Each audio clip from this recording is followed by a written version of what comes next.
जी तो नाजरीन, रिवायती हरीफ पाकिस्तान और अफगानिस्तान वर्ल्ड कप के सबसे बड़े टाकरे में आज मद्दे मुकाबिल आएंगे। इस वक्त अगर पॉइंट टेबल की बात की जाए तो पाकिस्तान 5वें नंबर पर विराजमान है। दोनों टीमों ने अपने 4-4 मैचेस खेले हैं, जिसमें पाकिस्तान ने 2 मैचेस में कामयाबी हासिल की है तो 2 में उसको नाकामी का सामना करना पड़ा है, जबकि अफगानिस्तान ने सिर्फ 1 मैच में कामयाबी हासिल की है। अब देखना यह है कि पाकिस्तानी स्क्वाड में कौन कौन सी तब्दीलियाँ की जाती हैं। पाकिस्तान के फास्ट बॉलर शाहीन अफरीदी का कहना है कि हम पूरी कोशिश करेंगे कि आज का मुकाबला हम जीत सकें।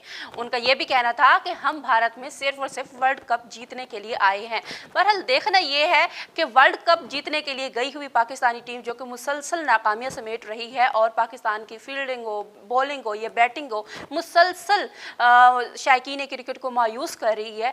आज के मैच में वो किस तरह से परफॉर्म करते हैं और किस तरह से अफगानिस्तान को शिकस्त दे के जो फाइनल का मार्का है